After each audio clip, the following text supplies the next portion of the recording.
Good evening, ladies and gentlemen. We apologize for the technical difficulties. Even in the 21st century, technology doesn't always work. But now, we invite you to sit back, relax, and enjoy as the Grizzly Radio Theater tonight proudly presents a dramatization of Lewis Carroll's classic, Alice's Adventures in Wonderland.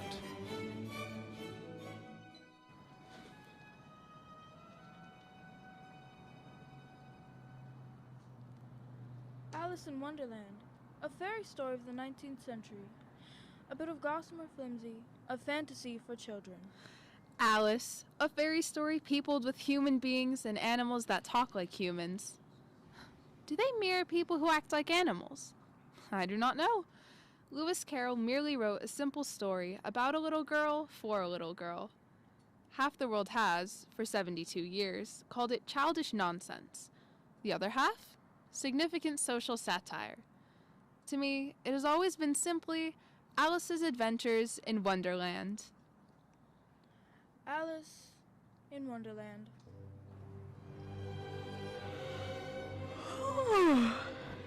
Alice, don't fidget so. I beg your pardon, sister, but it is so very dull today. Isn't it tea time yet? Not quite. We'll go into tea when I finish the chapter I'm reading. Why don't you go pick some daisies?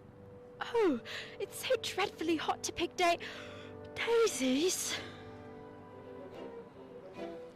Sister, look, down there in the grass, a white rabbit. Mm-hmm. Sister, he has a waistcoat on. And look, he's taking a watch out of it. Oh, Alice, what nonsense. Oh dear, I shall be late. Sister, did you hear that? Hear what? The rabbit. He looked at his watch, and then he spoke. Oh, Alice, your imagination. Alice, come back here. Where are you going? I've got to see the rabbit again, sister. Oh dear, he just popped into that hole under the hedge. But it's such a very large rabbit hole. Perhaps I could squeeze through. Oh, there, I can still see him. He's down at the end. Oh, I must hurry. I must. Oh, I'm falling. I'm falling. Falling down what seems to be a very deep well. Either the well was very deep, or she fell very slowly, for she had plenty of time.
way. Stop this moment, I tell you. But she went on just the same, shedding gallons of tears, until there was a large puddle around her, about 4 inches deep and reaching halfway down the hall. After a time, she heard a little pattering of feet in the distance, and she hastily dried her eyes as the white rabbit returned, this time splendidly dressed, with a pair of white kid gloves in one hand and a large fan in the other. He came trotting along in a great hurry, muttering to himself as he came. Oh, the Duchess, oh, won't she be savage if I've kept her waiting? If you please, sir. Oh, my ears and whiskers. Stop! You've dropped your gloves and your fan. Oh, my ears and whiskers, oh. And the white rabbit was gone. Alice took up the fan and gloves, and, as the hall was very hot, she started to fan herself. Gracious! I must be growing small again. I am. Now I'm only 2 feet high. I shall go out altogether.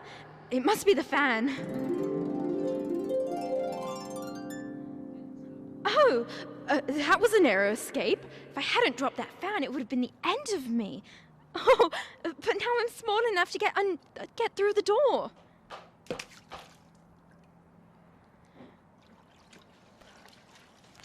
And Alice finds herself up to her chin in salt water, swimming around in the pool of tears that she had wept when she was 9 feet high. Oh, I wish I hadn't cried so much. I shall be punished for it now, I suppose, by being drowned in my own tears. That will be a strange thing, to be sure. However, everything is strange today. Oh, what a fearful racket. It must at least be a walrus or a hippopotamus. Oh no, I've forgotten how small I've grown. Oh, it's only a mouse. Oh, but it is bigger than I am. Oh, mouse, do you know the way out of this pool? I'm very tired of swimming about here. Oh, mouse? Oh, perhaps it doesn't understand English. I dare say it's a French mouse, come over with William the Conqueror. Où est ma chat? First sentence in Alice's French book. Translation, where's my cat? The mouse doesn't like the reference in English or in French. Oh, I beg your pardon. I quite forgot you didn't like cats. Not like cats? Well, would you like cats if you were me? Well, perhaps not. But I do wish I could show you our cat, Dinah. She's such a capital one for catching mice. Oh, I do beg your pardon. We won't talk about her anymore if you'd rather not. We indeed. As if I would talk on such a subject. Our family always hated cats. Low, vulgar things. Don't let me ever hear the name again. I won't indeed. I promise. Well, very well then. Let us go to shore. And I'll tell you my history. And you'll understand it is why I hate cats. It was high time to go, for the pool was getting quite crowded with the birds and animals that had fallen into it. There were a duck and a dodo, a lory and an eaglet, and several other curious creatures. Alice led the way, and the whole party swam ashore. They are indeed a strange-looking party as they assemble on the bank. The birds with draggled feathers, the animals with their fur clinging closely to them, and all dripping wet and cross and uncomfortable. The first question, of course, is how to get dry again, and an argument ensues, which the dodo, who seems to be a person of some authority, finally ends.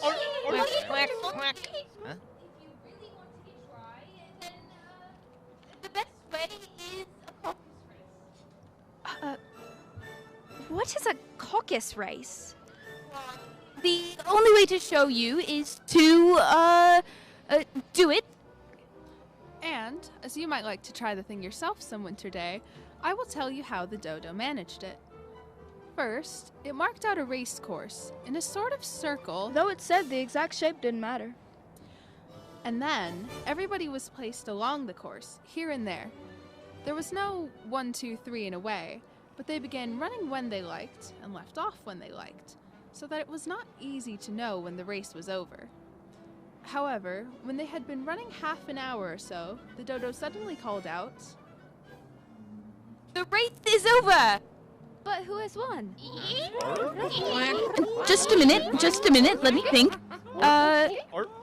Everybody has won and all must have prizes. Prizes? But who is to give the prizes? She, of course. Me? Yes, you.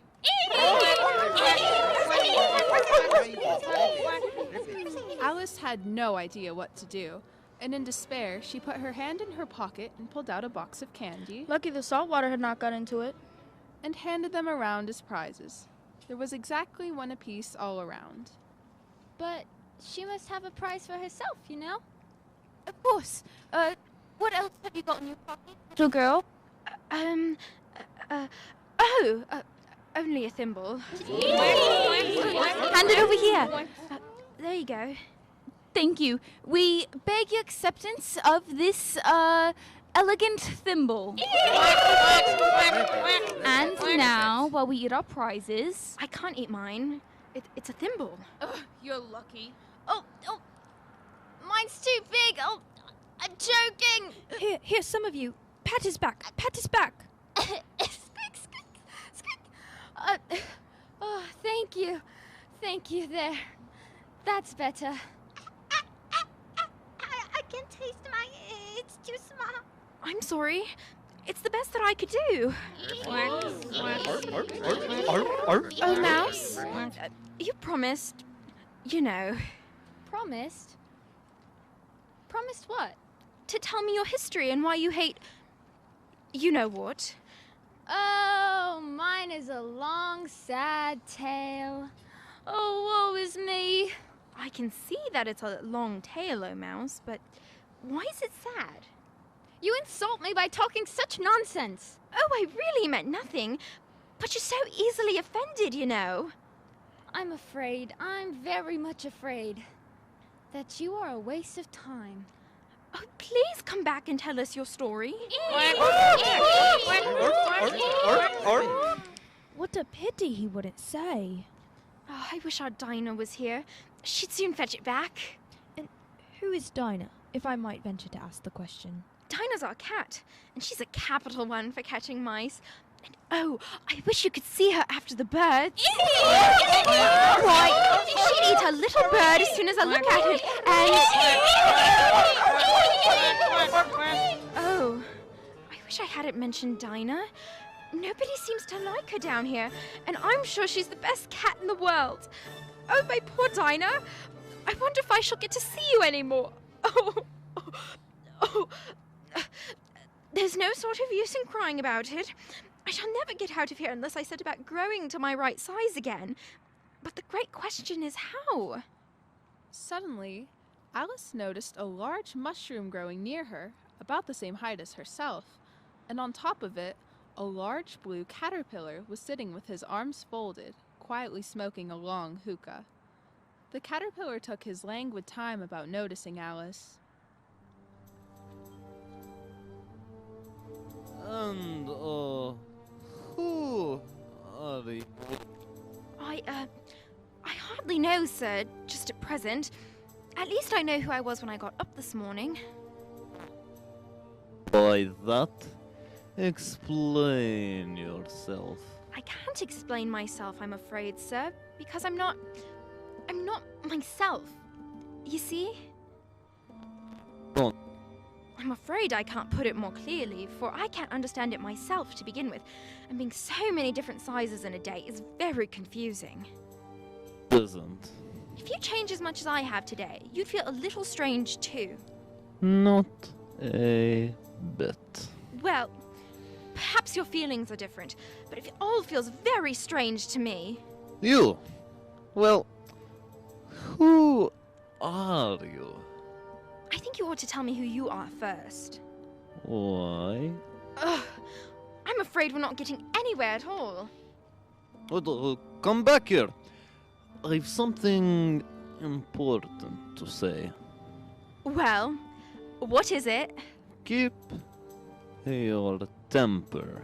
Is that all? Yes. Good day to you, my dear. But... One side will make you grow taller. The other side will make you grow shorter. One side of what? Of the mushroom! Now, how can he tell which are the two sides of the mushroom when it's perfectly round? Oh, maybe if I stretch my arms as round as far as they can go, break off a bit of the edge with each hand. Oh, there! And now, which is which? I guess I'll try the right hand piece first. Oh, I'm getting smaller so quick, my chin hit my foot. I have to eat some of the left hand piece right away. Oh, it's so hard to get my mouth open. Oh, there! Oh, come, my head's free at last. As she grew larger, she saw across the top of the mushroom a little house about 4 feet high. I can never visit that lovely place if I grow to my full size, so I'd better stop here. She is nibbling a little on the right-hand piece. Now, a quick nibble on the left-hand piece. She's now established at 9 inches.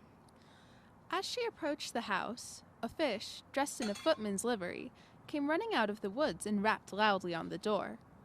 It was opened by another footman in livery, who was really a frog. Alice crept behind a bush to listen as the fish footman presented a great letter nearly as large as himself. For the Duchess, an invitation from the Queen to play croquet. From the Queen, an invitation for the Duchess to play croquet.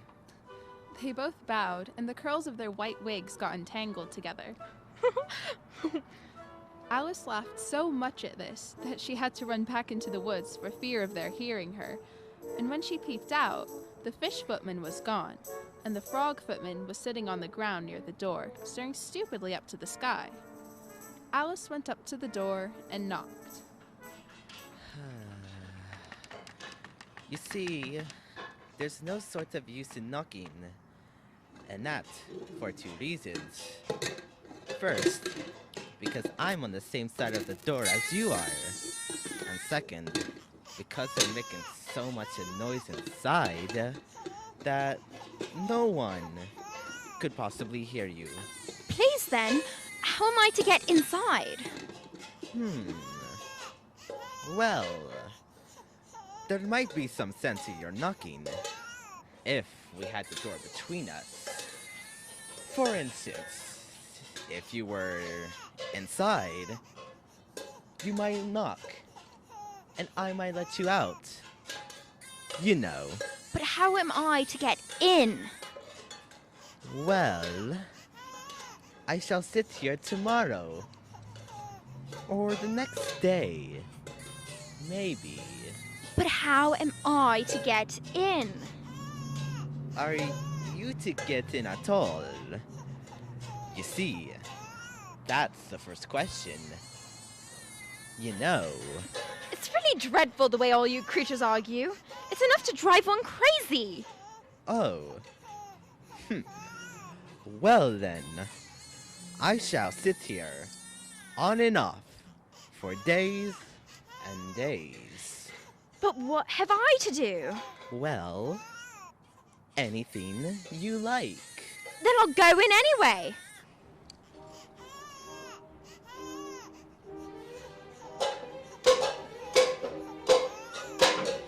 The door leads into a large kitchen. It is full of smoke. The Duchess is sitting on a 3-legged stool nursing a baby. The cook is stirring a cauldron of soup, and he throws pepper into it by the shakeful. A large cat is lying on the hearth, grinning from ear to ear. He doesn't sneeze. Neither does the cook. But everyone else does. Please, would you tell me why your cat grins like that? It's a Cheshire cat, and that's why. Pig! Were you speaking to me? No, I was speaking to this brat. Oh.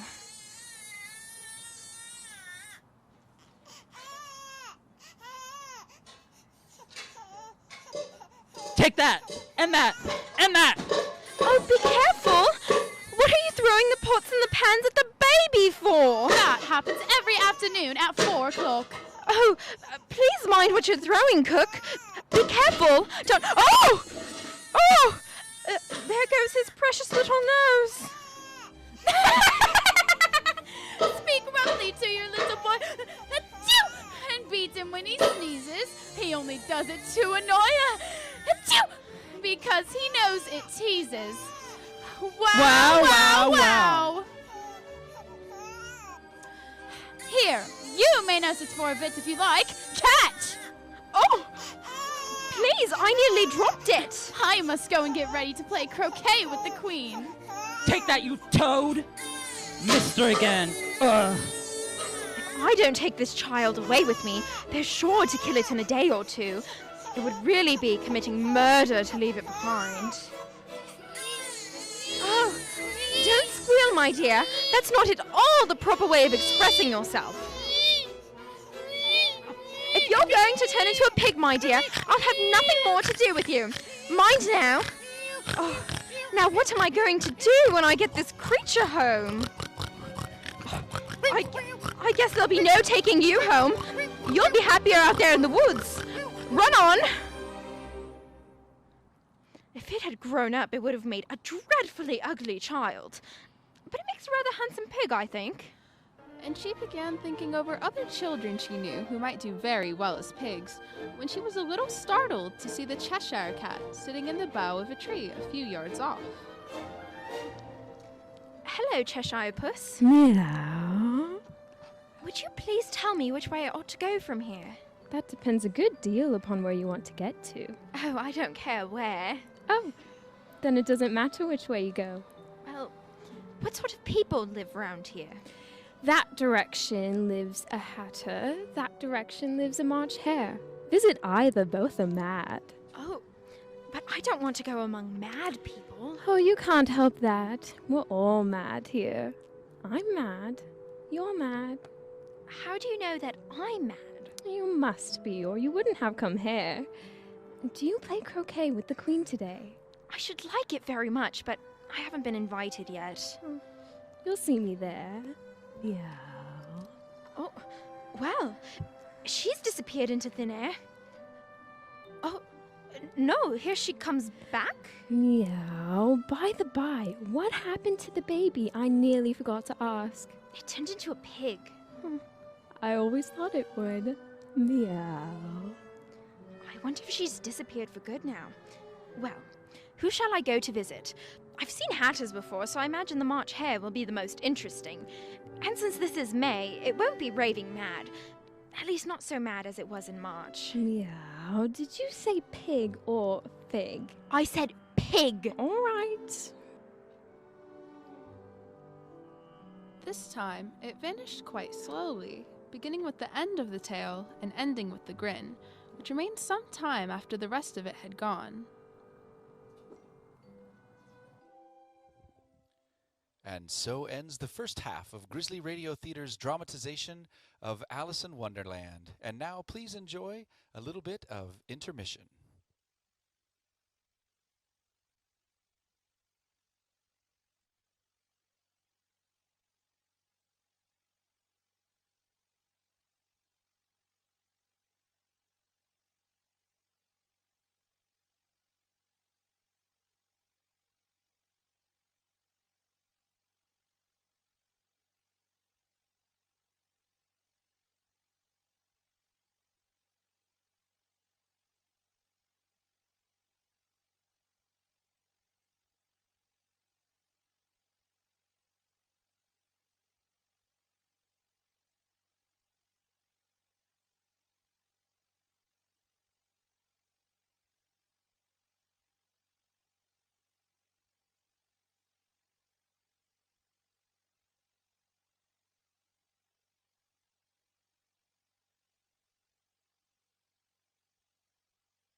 And now, Grizzly Radio Theater offers the second part of Lewis Carroll's immortal classic, Alice's Adventures in Wonderland.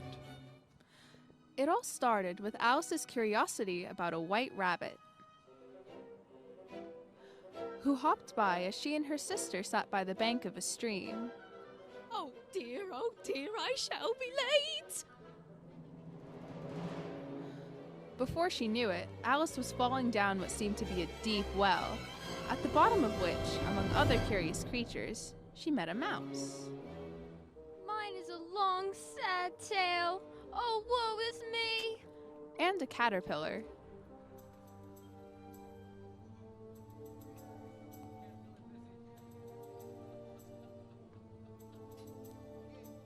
Your temper. Outside, a little house in the middle of a wood, she encountered a frog dressed in the livery of a footman. Oh. Well then, I shall sit here, on and off, for days and days. And, inside the little house, a sneezing baby, a cook, and a very ugly duchess. Speak roughly to your little boy and beat him when he sneezes. She had rescued the sneezing baby from the fury of the cook, only to have the baby turn into a pig. And, a moment later, a Cheshire cat had faded into existence on a limb above her. Meow, that direction lives a hatter, that direction lives a March hare. Visit either, both are mad. Meow. She had not gone much farther before she came upon the house of the March hare. She's sure it's the right house because the chimneys are shaped like ears and the roof is thatched with fur. There was a table set out under a tree in front of the house, and the March hare and the hatter were having tea at it.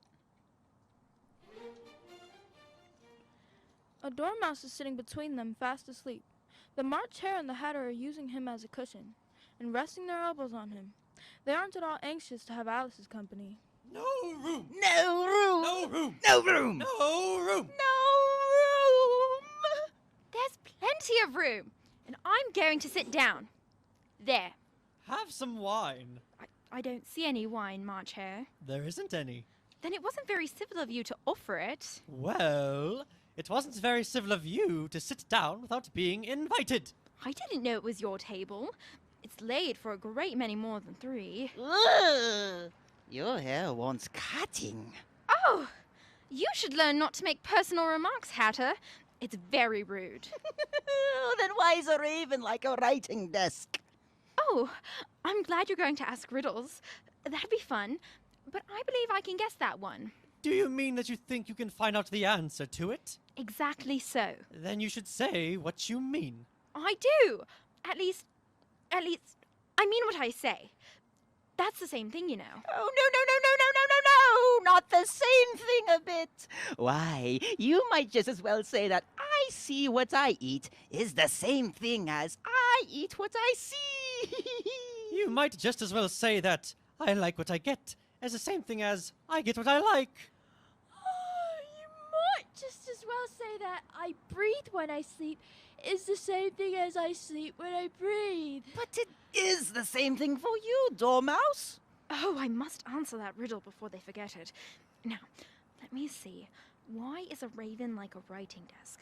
A raven, writing desk, raven, write... What day of the month is it? The 4th. Oh, so this watch is 2 days wrong. I told you butter wouldn't suit the works. It was the very best butter. Yes, but some crumbs must have gotten as well. You shouldn't have put it in with the bread knife. But it was the best butter. Let me dip it in the tea. It might wash the crumbs out. Oh, what a funny watch. It tells the day of the month and doesn't tell what o'clock it is. Then why should it? Does your watch tell you what year it is? Of course not. But that's because it stays the same year for such a long time together. Which is just the case with mine. I don't quite understand you. The Dormouse is asleep again! Oh no, I heard everything you fellows said. Have you guessed the riddle yet? No, I give up. What's the answer? I haven't the slightest idea. Nor I. I think you might do something better with the time than wasting it in asking riddles that have no answers. Oh, if you knew time as well as I do, you wouldn't talk about wasting it. It's a hymn. I don't know what you mean. Of course you don't. I dare say you never even spoke to time. Perhaps not, but I know I have to beat time when I learn music. And that's exactly what accounts for it. You won't stand a beating. I would know. He and I quarreled last March, just before he, the March Hare, went mad, you know. It was at a great concert given by the Queen of Hearts, and I had to sing.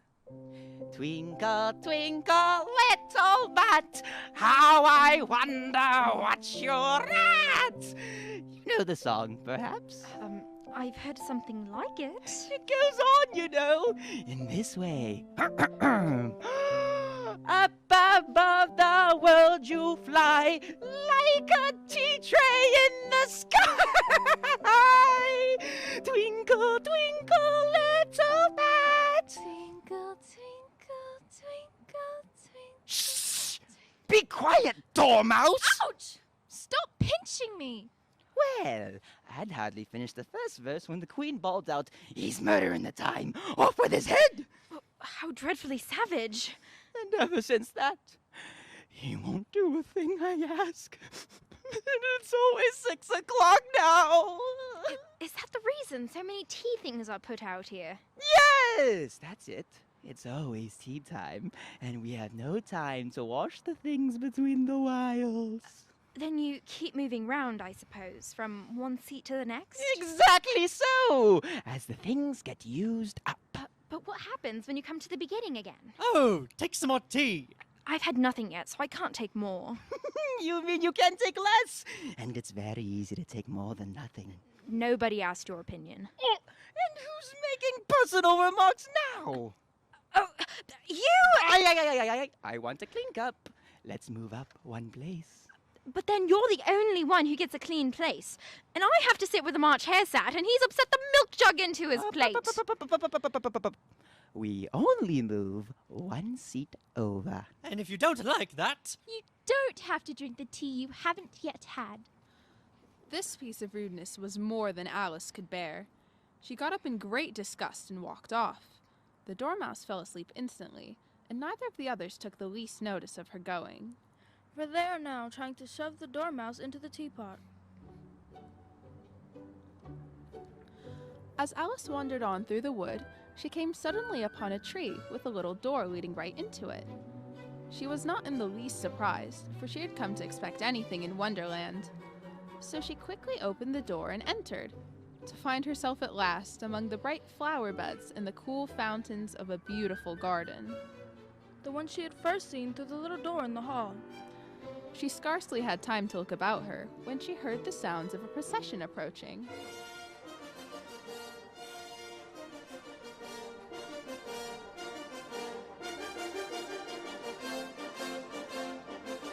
It was the royal entourage of the King and Queen of Hearts, accompanied by their guests, the kings and queens of diamonds, spades, and clubs, with their soldiers and courtiers. When the procession came opposite to Alice, it stopped, and everybody looked at her as the Queen of Hearts spoke. Who is this? How did she get in here? Speak, child, what is your name? My name is Alice, so please, your majesty. Alice? What a curious name. Why, they're only a pack of cards after all. I needn't be afraid of them. She has no business being Alice. Off with her head! Off with her! Nonsense! Oh, consider, my dear consort. She's only a child. She has a head, King. Okay, my dear consort. Mind your own. Oh. Okay, my dear. On with the procession. For the present, child, you may keep your head. That's dreadfully kind of you.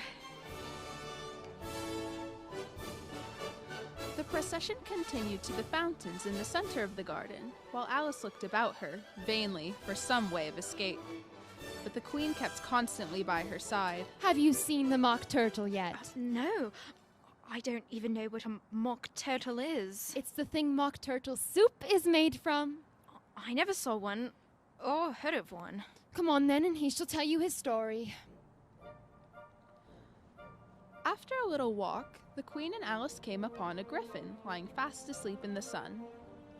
If you don't know what a griffin is, there's very little use in telling you, for you wouldn't believe it anyway. He is sort of half lion, half eagle, half... I knew you wouldn't believe it. Up, lazy thing, and take this young lady to see the mock turtle and to hear his story. I must go back and see after some executions I have ordered. What fun! What is the fun? Why, it's all a fancy that. They never execute nobody, you know? Come on. They had not gone far before they saw the mock turtle in the distance, sitting sad and lonely on a little ledge of rock. And, as they came nearer, Alice could hear him sighing as if his heart would break. She pitied him deeply. Oh, what is his sorrow? It's all his fancy that. He hasn't got no sorrow, you know. This here young lady, she wants for to know your history, she do. I'll tell her. Sit down, both of you, and don't speak a word till I've finished. I don't see how he can ever finish if he doesn't begin. Once I was a real turtle. When we were little, we went to school in the sea. The master was an old turtle. We used to call him Tortoise. Why did you call him Tortoise if he was a turtle? We called him Tortoise because he taught us. Really, you're very dull. You ought to be ashamed of yourself for asking such a simple question. Drive on, old fellow. Don't be all day about it. Yes, yes. We went to school in the sea. Though you mayn't believe it. I never said I didn't. You did? Hold your tongue, little girl. Yes. We had the best of educations. In fact, we went to school every day. I've been to day school too. What did you study? Reeling and writhing, of course, to begin with. And then the different branches of arithmetic.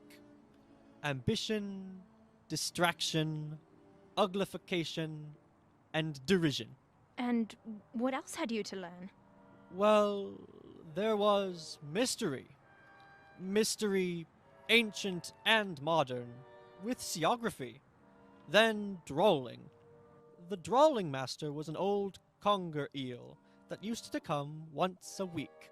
He taught us drawling, stretching, and fainting in coils. What was that like? Well, I can't show it to you myself. I'm too stiff, and the griffin never learnt it. Hadn't time. I went to the classical master, though. What no crab he was. I never went to him. He taught laughing and grief, they used to say. So he did. So he did. And how many hours a day did you do lessons? 10 hours the first day, 9 hours the next, and so on. What a curious plan. That's the reason they're called lessons, because they lesson from day to day. Then the 11th day must have been a holiday. Of course it was. And how did you manage on the 12th? That's enough about lessons. Tell us something about the games now. Huh? Oh. Must I really? Yes, you must.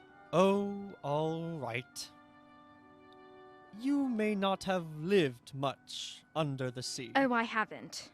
And perhaps you were never even introduced to a lobster. I once tasted oh, no. Never. Never. So you can have no idea what a delightful thing a lobster quadrille is. No, indeed. What sort of a dance is it? Why, you first form into a line along the seashore. 2 lines. Seals, turtles, salmon, and so on. Then, When you've cleared all of the jellyfish out of the way, That generally takes some time. you advance twice. Each with a lobster as a partner. Of course, advance twice, set to partners. Change lobsters and retire in the same order. Then, you throw The lobsters as far out to sea as you can. swim after them. Turn a somersault in the sea. Change lobsters again. Back to land again, and that's all there is to the first figure. Oh, it must be a very pretty dance. Yes. Would you like to see a little of it? Oh, very much indeed. Oh. Come. Let's try the first figure, Griffin. We can do it without the lobsters, you know. Which shall sing? You sing. I've forgotten the words. So they began solemnly dancing around and round Alice, every now and then treading on her toes when they passed too close, and waving their forepaws to mark the time while the Mock Turtle sang. You walk a little faster, said a whiting to a snail. There's a porpoise close behind us, and he's treading on my tail. See how eagerly the lobsters and the turtles all advance. They are waiting on the shingle. Will you come and join the dance? Will you, won't you, will you, won't you, will you join the dance? Will you, won't you, will you, won't you, will you join the dance? Oh, thank you. It's a very interesting dance to watch, and I do so like that curious song about the whiting. But if I'd been here, I'd have said to the porpoise, "Keep back, please. We don't want you with us." They were obliged to have him with them. No wise fish would go anywhere without a porpoise. Wouldn't it really? Of course not. Why, if a fish came and told me he was going on a journey, I should say, with what porpoise? Oh, don't you mean purpose? I mean what I say. Shall we try another figure of the lobster quadrille? Or would you like Mock Turtle to sing you another song? Oh, a song, please. If the Mock Turtle would be so kind. No accounting for tastes. Sing her a turtle soup, will you, old fellow? Soup so rich and green, waiting in a hot tureen. Who for such Come on! It's time to go to the trial! What trial? Come on, come on! And the Griffin grabbed Alice by the hand and hurried her off without waiting for the end of the Mock Turtle song. By the time Alice and the Griffin had arrived at the courtroom, a great crowd had assembled there, all sorts of little birds and beasts, as well as the whole pack of cards. The knave stood before the court in chains. The White Rabbit, dressed in the livery of a herald, was near the throne where the King and Queen of Hearts were sitting. The king is also the judge, by the way, and as he is wearing his crown over his wig, he does not look at all comfortable, and it certainly isn't becoming. In the very middle of the court, on a table, was a large dish of tarts. It made Alice hungry to look at them. I wish they'd get the trial done and hand round the refreshments. No chance of that. Them tarts is what the trial's all about. Then what are the jurors writing on their slates for? They can't have anything to put down yet before the trial's even begun. They're writing down their names for fear they shall forget them before the end of the trial. Stupid things. Stupid things. Why, they're all writing stupid things on their slates. And look, several of them can't even spell it correctly. Stupid things. Stupid things. Silence in the court! Harold? Read the accusation. The Queen of Hearts, she made some tarts all in a summer's day. The Knave of Hearts, he stole those tarts and took them quite away. Yes. Consider your verdict, jury. No, not yet, Your Majesty. There's a great deal to come before that. Oh, all right then. Call the first witness. First witness, the Hatter, sometimes called Mad. I beg your pardon, Your Majesty, for bringing my tea and bread and butter with me. But I hadn't quite finished when I was sent for, as the courtroom can see. Well, you ought to have finished. When did you begin? Oh, 14th of March, I think it was. My memory's a bit of a fuzz. 15th. 16th. No, write that down. 14th. No, it was 14th. 14th. The jury is writing down all three dates on their slate. 14. Now they add them up, and now they're reducing the answers to shillings and pence. only all the answers are different. Just at this moment, Alice felt a very curious sensation, which she recognized at once. She was beginning to grow again. She decided, however, to remain in the courtroom as long as there was room for her. The dormouse, who was sitting next to her, objected at once. I wish she wouldn't squeeze so. I can hardly breathe. I can't help it. I'm growing. You've got no right grow here. Don't talk nonsense. You're growing too. Yes, but I grow at a reasonable rate. Not in that ridiculous fashion.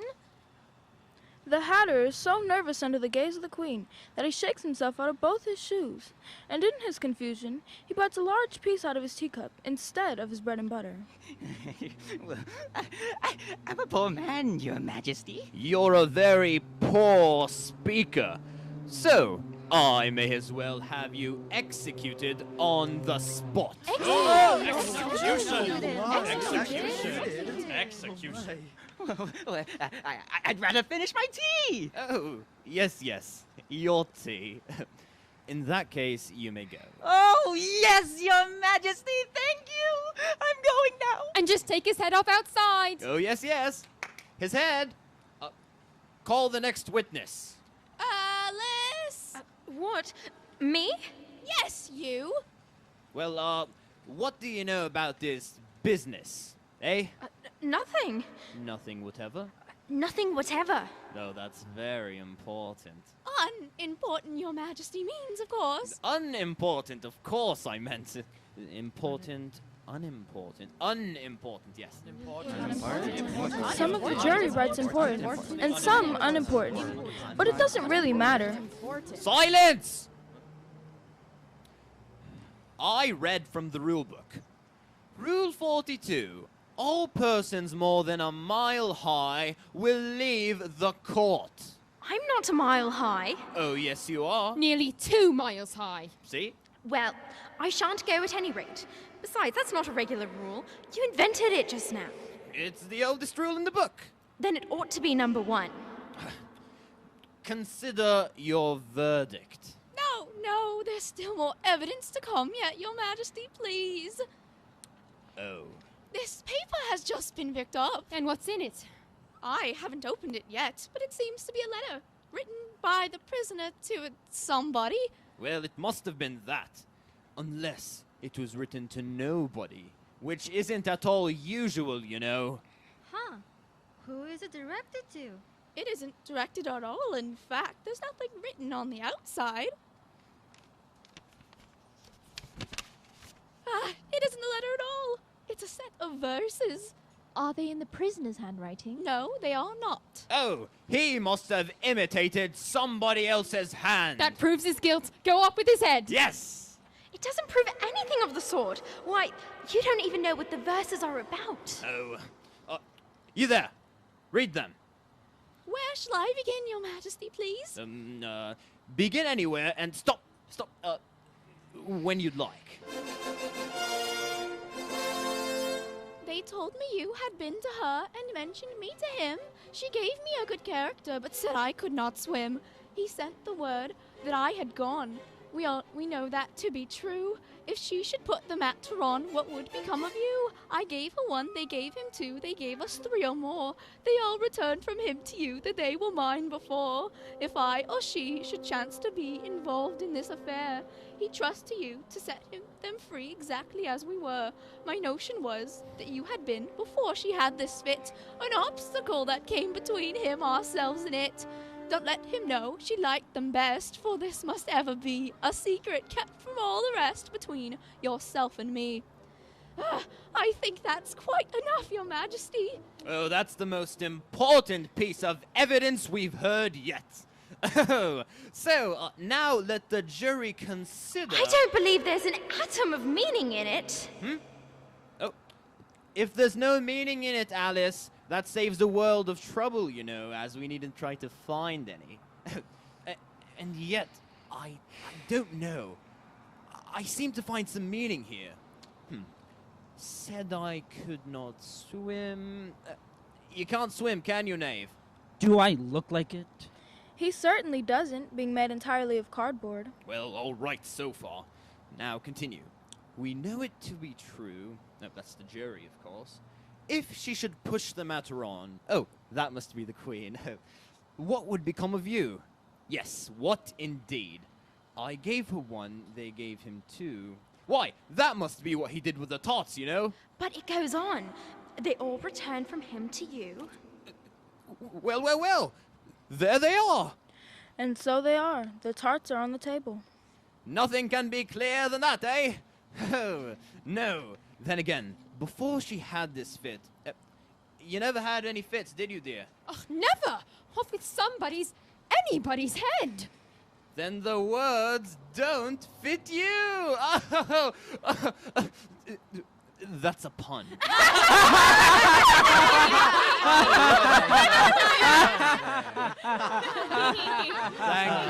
Thank you.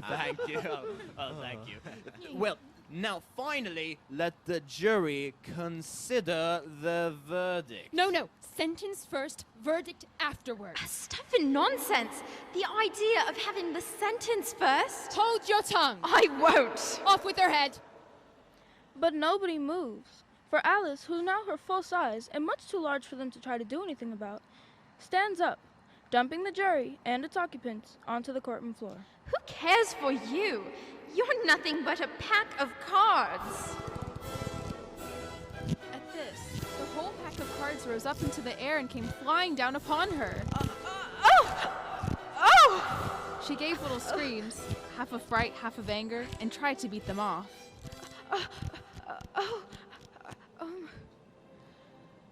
Then she found herself lying on the bank, with her head in the lap of her sister, who was gently brushing away some dead leaves that had fluttered down from the trees upon her face. Wake up, Alice, dear. Why, what a long sleep you've had. Oh, sister, I've had such a curious dream all about a white rabbit and a mock turtle and Mad Hatter and the Queen of Hearts and a whole pack of cards. And so ends Grizzly Radio Theater's dramatization of Alice in Wonderland. We invite you back in 2 weeks when we present another literary masterwork, Emily Bronte's Wuthering Heights.